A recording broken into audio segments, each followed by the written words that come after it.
is an angel. So now I would like to welcome Alexander Sander.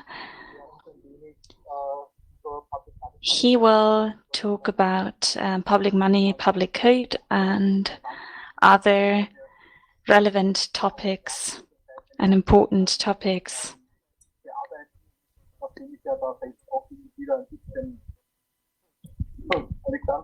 So, Alexander, the stage is yours.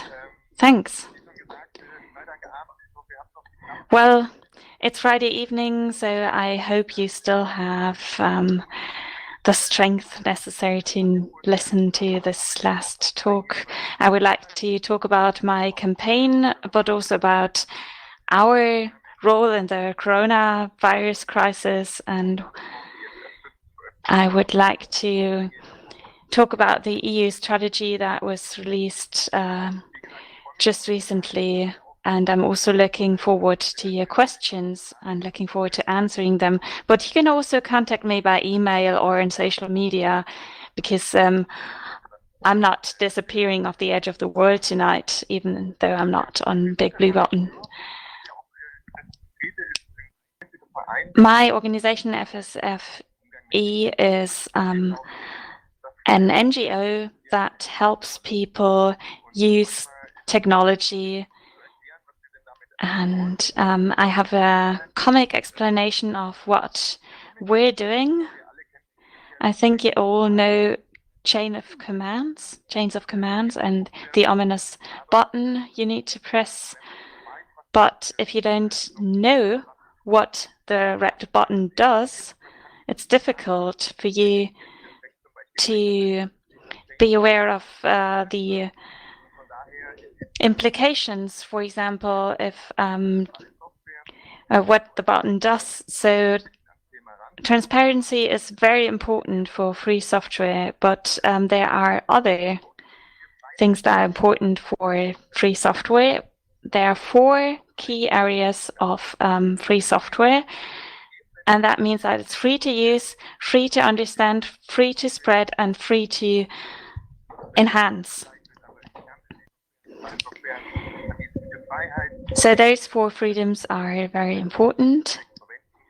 And that means that I can use the software for any purpose without restrictions. I'm able to understand it. It's transparent. I can investigate it, look at the code, see what happens. I can spread and share the software. I can copy it. But I can also, free software doesn't mean free as in free beer.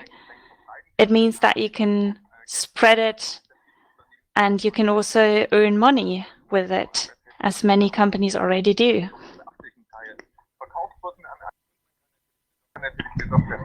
And you can also enhance the software. So that means you can modify it. Of course, you can also make it worse. That's also freedom. But of course, as contributors, we want to make the software better. So you can contribute to the code to give back to the community. So that is your contribution to the software and you giving back to the software. So those are the elementary freedoms for free software. And this is especially important when we're talking about public authorities. So why are public authorities even using free software? It is one important aspect is digital sovereignty, which is mainly about that trustable systems must be created, and authorities, public authorities, must ensure that they are in full control of their software and computer systems. Also, public money is an important aspect because it's our tax money that fund public authorities. So public authorities have to be as efficient as possible with their funds. And that is why free software is also important here. Those are two basic arguments, but there are more practical arguments in favor of using free software, and I would like to compare that to proprietary software. The first problem about proprietary software is that there's no interoperability. I'm sure you've already tried or noticed that if you try to collaborate with other people, that you use other systems, it's difficult to collaborate because there's no interoperability and you can't share data and information in a sensible way. And also vendor lock-in is a problem because when you go and buy a software from a manufacturer, whenever you want to change something, you always have to go back to the vendor of the software and make a feature request. So you can't just go to the free market and buy a solution there. You have to go back to the vendor for upgrades, but also for security patches. That is called vendor lock-in. And also there's the problem of no interoperability. Maybe you know it from Office or other programs. And of course, if you have those two problems, the third problem follows, which is escalating costs. Because you never know what changes you need in the future to your software and what funds you will have to invest in order to get the software up and running again. And of course, vendors, if you're locked in with the vendor can dictate the prices.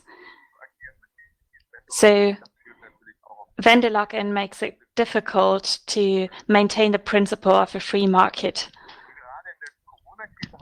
Especially during the coronavirus crisis, we've seen that citizens also have problems with those applications by public authorities because we can't look into the code, we can't verify for ourselves that everything's going as it should. And if you are processing data of your citizens, you should enable them to verify that the software is doing what it should. And then there's the problem of lost investments, lost assets. Investment is lost if I invest money into license because you don't exactly know where the license fees are actually going. They are not necessarily invested into enhancing the software or making the software better. And then we have security concerns. We've seen that there are vectors or security breaches. And of course, that leads to security concerns. And if we compare that to free software, we have interoperability because of open standards that allow us to share data, exchange data. There's no vendor lock-in because we have free licenses.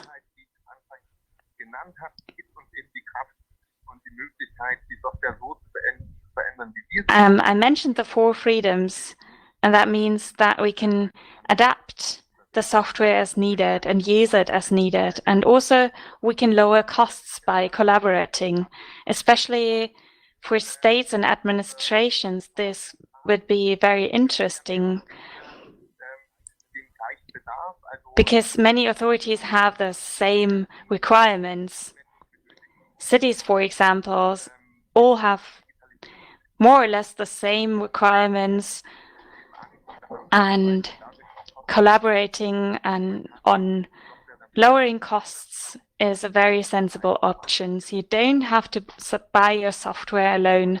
You can team up. Transparency.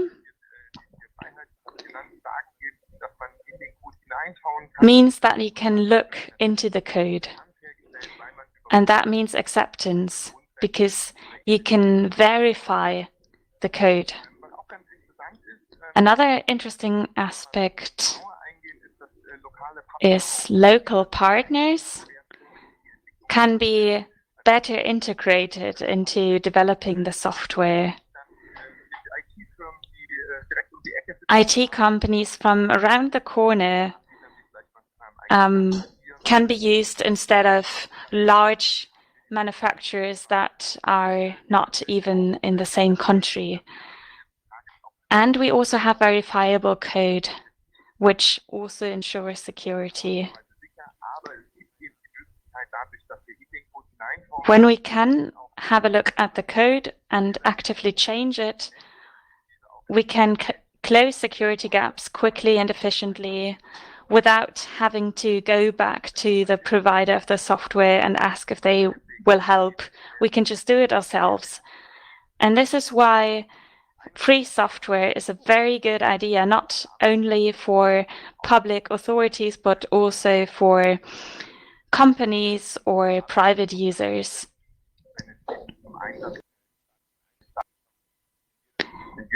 In public authorities, we are of the opinion that it is a must-have. Free software is a must-have. But if we look at the reality, public authorities are one of the largest customers of IT goods and services from proprietary providers. This sounds like public authorities are a huge player, but that isn't the case, because there's so many stakeholders, there's so many small authorities that buy software. So this is not just one voice, it's a plurality of institutions that use proprietary software. And if you took that money that is being invested into proprietary software and invested it into free code, I think a lot could be done to further free software. If we look at the French market, for example, a few years ago, free software friendly policies were introduced, and that led to an increase in companies using free software, and also an increase of free software companies and an increase of jobs in free software companies, which is a good and nice effect, because the code remains local. And what I also thought was very interesting is that there was a significant decrease in software licenses. A different example is Barcelona, where free software was used successfully and collaborations took place with other cities, which actively engaged and took part. So no one withdrew into their silo and just built their own solutions. They were quite active in approaching other places and working together with them. And they had an interesting rule, which is that 70% of the budget for software had to go into free software, which also led to a situation where 3,000 companies that took part in developing software for Barcelona, 60% of these were small and medium enterprises. So when we focus on free software as a state, as a government in society, it inevitably leads to the local market of suppliers being strengthened as well, which is a very positive effect away from the circumstances I've talked about earlier. So economically, it makes a lot of sense too to use our tax money this way. So to summarize, we know that regional companies, particularly low and small and medium enterprises, profit from a free software market, and when they don't have to submit to the needs imposed by a single supplier, and they can then shape the software precisely to the needs that there are, and they don't have to reinvent the wheel all the time either. And I think we are well advised not to keep reinventing the wheel, but rather to collaborate and see how we can progress together. And in the next few minutes, I would like to look concretely at what happened during the Corona crisis. There were some debates, a few debates where free software played a role, and the arguments I just outlined were used. And what happened with free software at the time I want to introduce to you. We had this global crisis with a global situation and similar circumstances around the world, but regional differences. And we see that there were similar needs all around the world, particularly around software.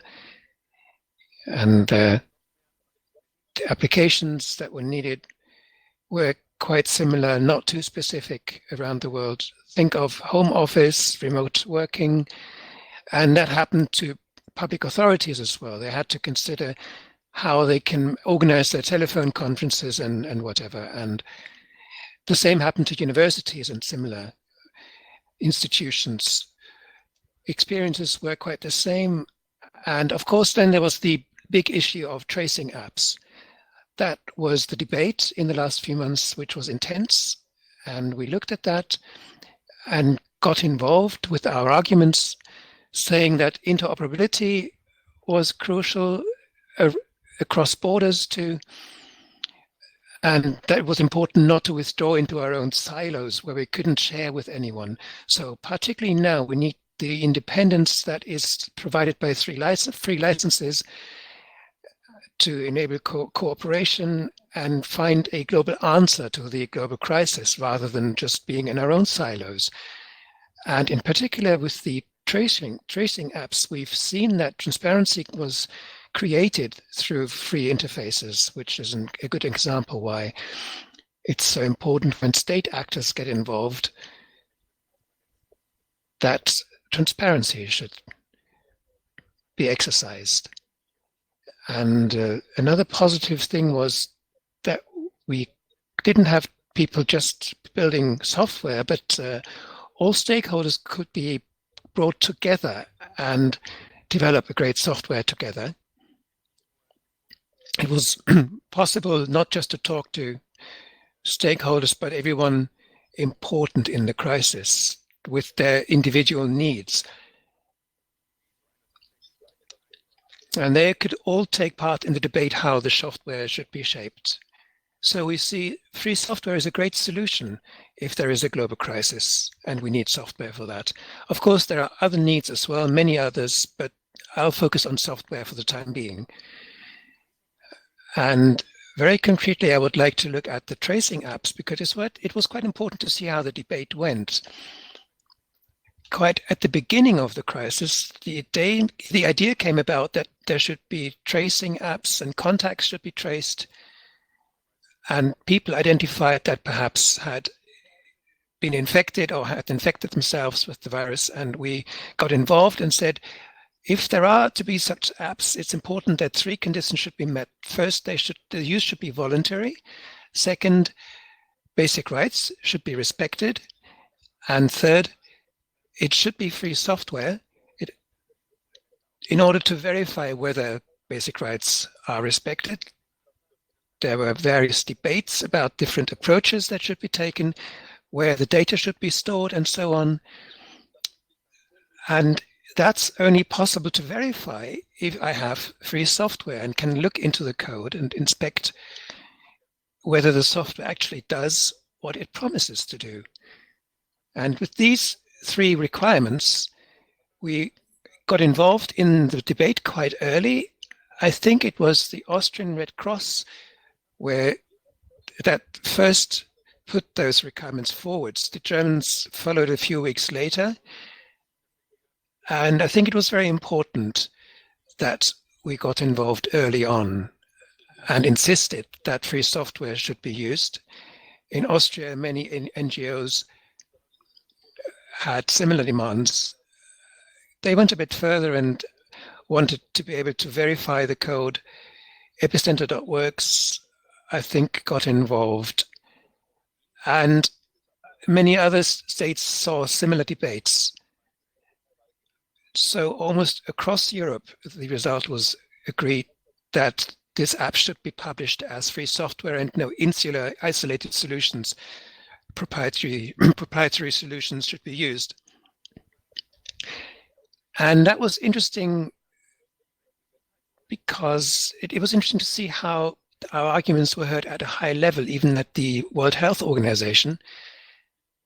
And they published papers in which they advised that an app should be fully transparent and that open source and open access should be used to enable people to look at the code and, much more importantly in this case, interoperability should be ensured, because people travel, and if I have my Austrian Corona app and go to Germany and cannot use it there, then the app quite quickly loses all its purpose.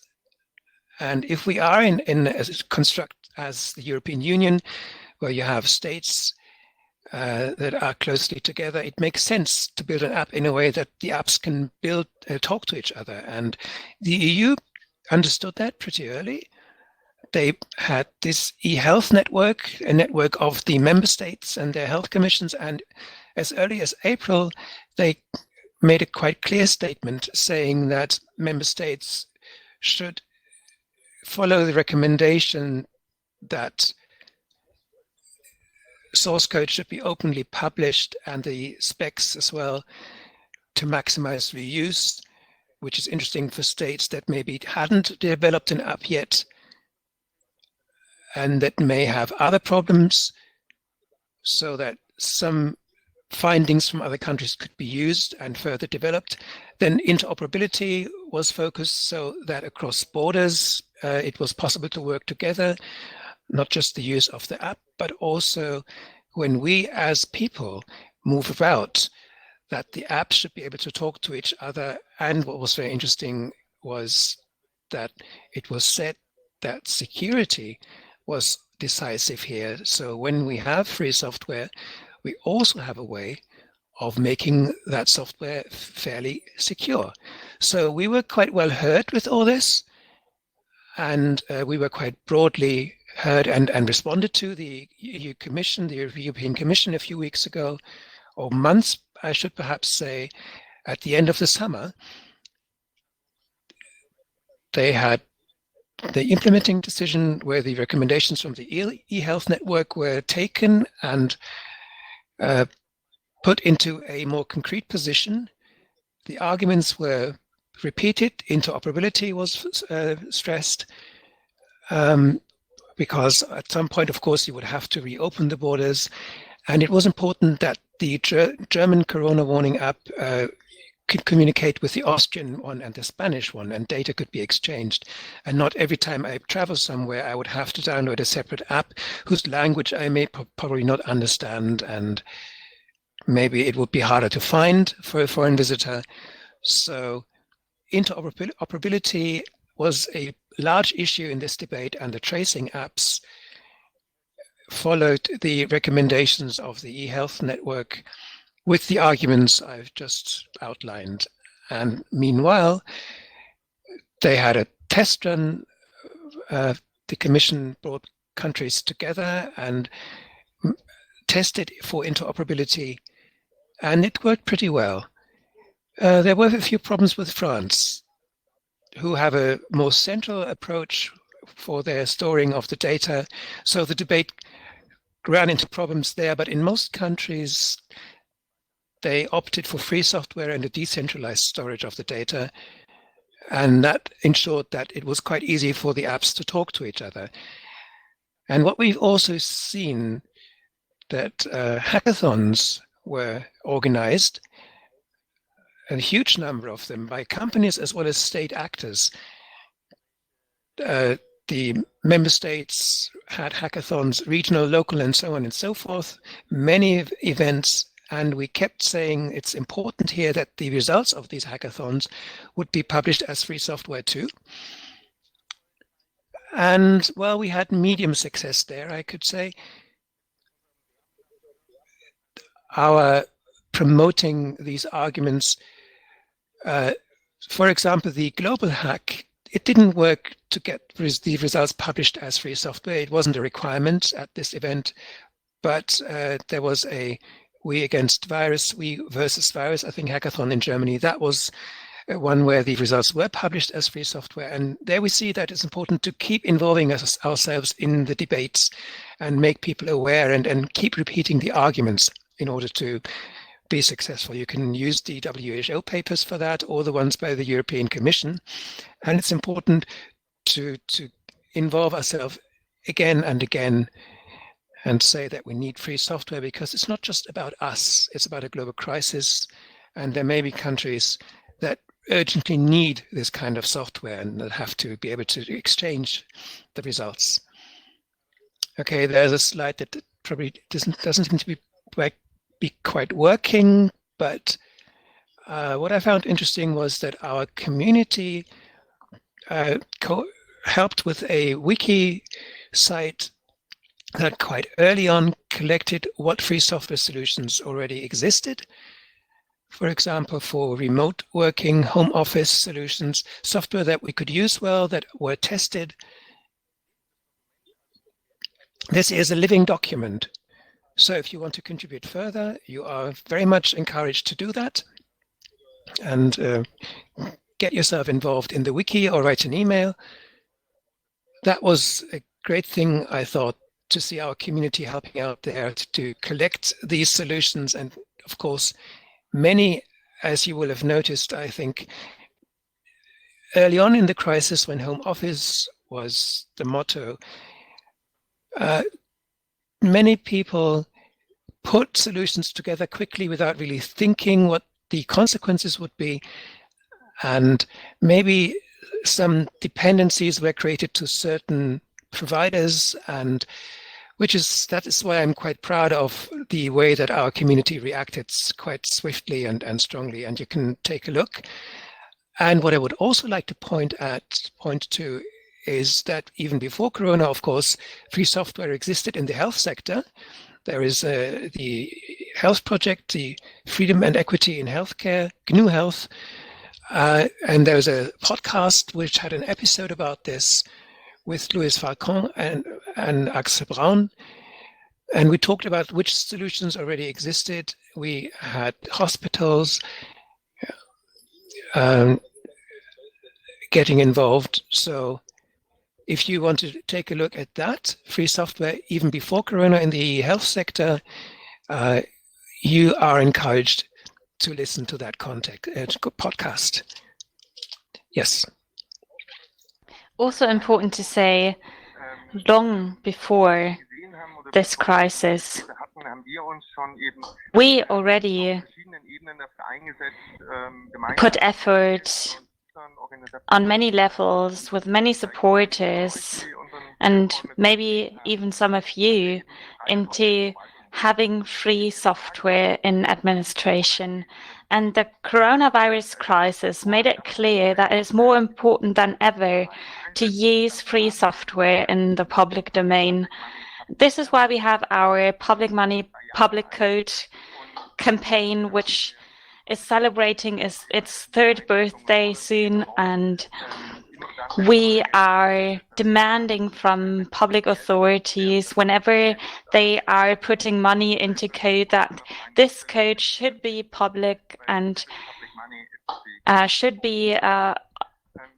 have an open license, because it's public money, so it should be public code.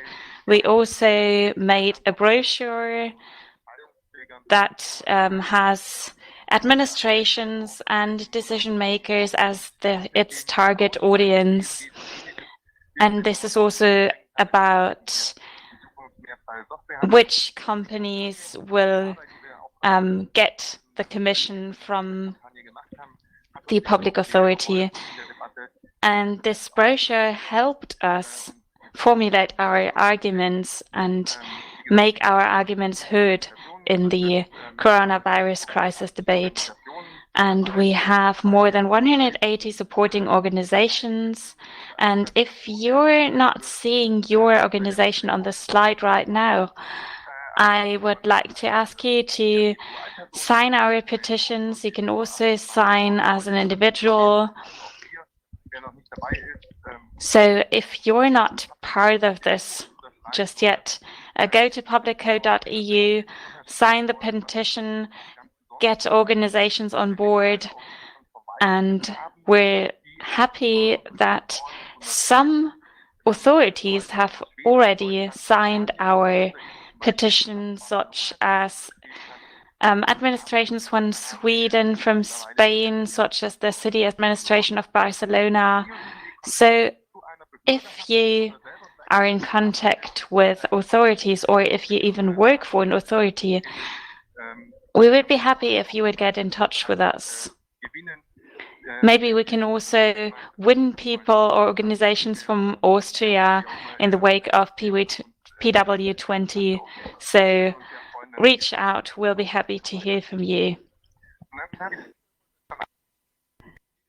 And as I already said,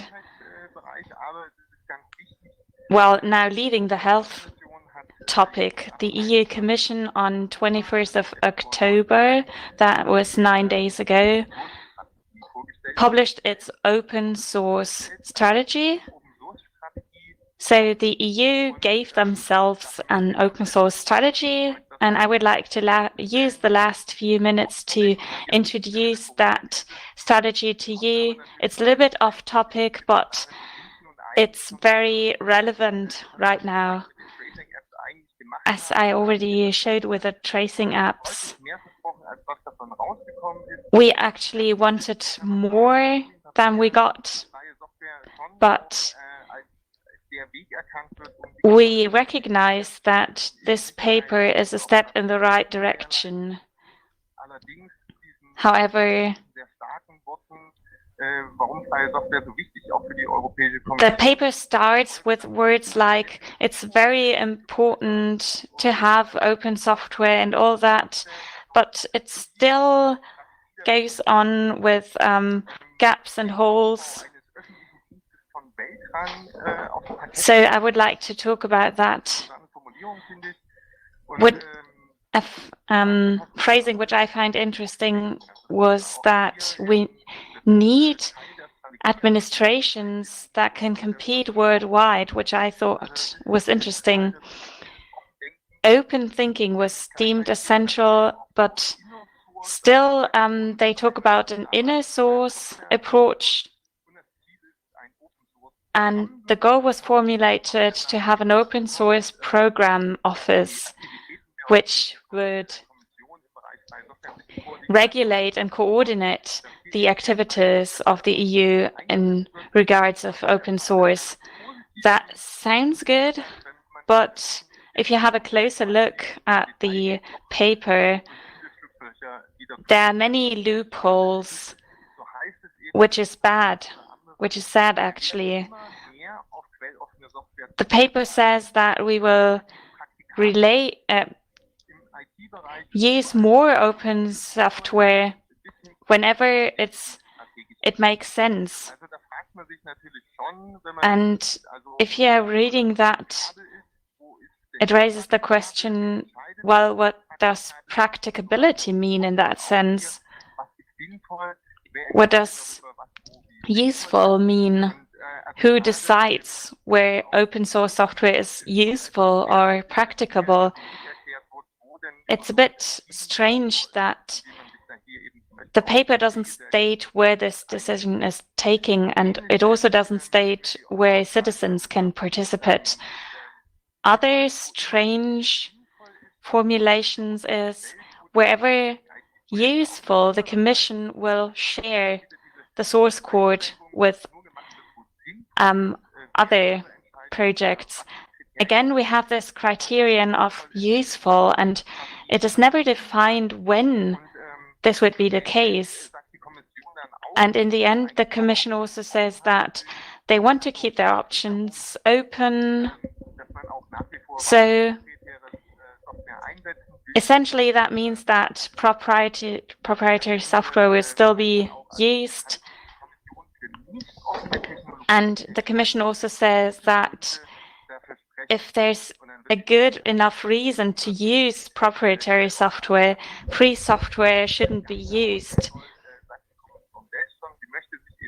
And, well, as the Commission states, they want to keep their options open and only use public code and free software if there are no arguments against it. So these hesitations and restrictions become very clear, and there are no reasons stated.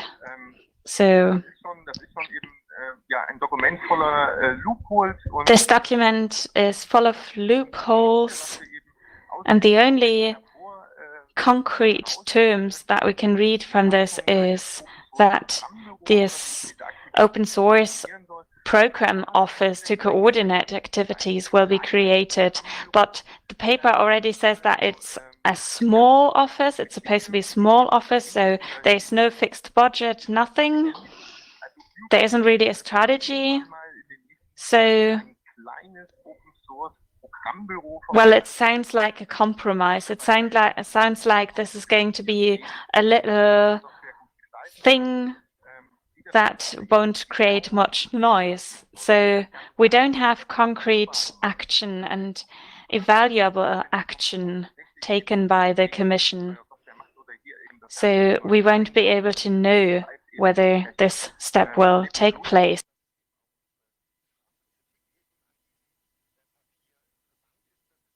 And that is our strong critique of this paper. There is applause from businesses, but here again, the European Commission communicates the EU digits. You could say this is the IT department of the EU, of the Commission. They call themselves a think tank. They have Oracle and IBM involved, and they all welcome this very vague strategy from the Commission. And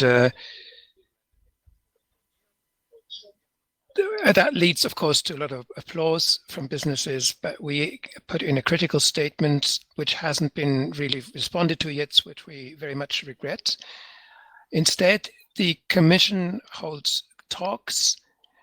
For example, they went to the Linux Foundation conference, where they again strongly point to the approval they get from businesses, and the statements from us are not really reflected at all. And what really was the icing on the cake to me was a blog post by someone who had been involved in writing that paper. And in the blog post, he explained that European small and medium enterprises were welcoming the strategy, the Commission's strategy. They linked to a press release, and FSFE and a related French NGO that had put out a critical statement as well. In a half sentence, very low down in the far down in the blog post, without really reacting to that position in any way. So we can see that it's still very necessary, despite the, we could say, success that we had in the Corona debate. It's still very necessary to keep involving ourselves, approaching and getting involved in discussions and trying to gain an influence on the institutions such as the EU Commission, and making sure that the Commission has a transparent and evaluable strategy. So this could be something like in Barcelona, where 70% of the budget was used for free software that can be evaluated. This is transparent. If you hear positive words from the Commission that we want to do more, that isn't any help at all, because that's just anecdotal, and there will probably be no consequences. Of course, we'd be happy to be convinced otherwise, but we need support as usual. We've seen that in the debate on apps, where we always called on the community to get involved. So maybe put a tweet out, social network posting, call for free software being used, and say that if not, here are the arguments, can we help, and so on. So we need you. We have local groups all around Europe where you can take part, in Austria too. There is the FSFE group in Austria, so you are involved. So you can join your local group and just collaborate with us online anyway. You can help us with translations or concrete help in our campaigns. The Public Money, Public Code campaign saw some specific activities you can write to public authorities and so on. So if you're interested in supporting free software in Europe, come to us, join us, visit our website, see how you can get involved, or write us an email if you have any concrete questions or ideas how to get involved and need some feedback. So you're always welcome, because we all know if we work together, many small people in many small places, many small things can change the face of the world. And that's how I would like to finish. I'd be happy if you could join us, and I'll be available for questions for a few minutes. If we can't answer them all, again, you're welcome to write me an email or hit me up on Twitter or whatever. Yeah, okay, thank you. We actually don't have much time left, that is true. And I can answer a few questions myself. So the page that was mentioned is under wiki.fsfe.org, the collection of tools. And then there are two complexes, two groups of questions I would like to summarize. One of these is about the decision in Munich to no longer use free software in the town administration. So is there a misunderstanding here about the way free software works and the way the economy works? Is that part of the problem when people don't know what the reasons are to use free software? That's one group of questions. And the other question, or kinds of questions, are about whether you work together with, I didn't understand with what. Okay, I'll start in sequence. Yes, Munich is a frequent example.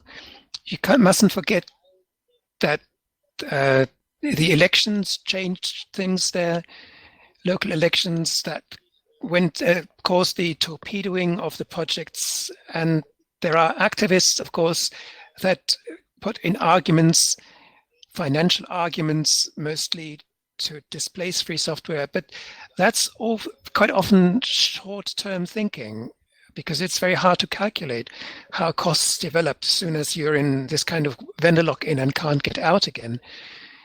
So as usual, not everyone is convinced.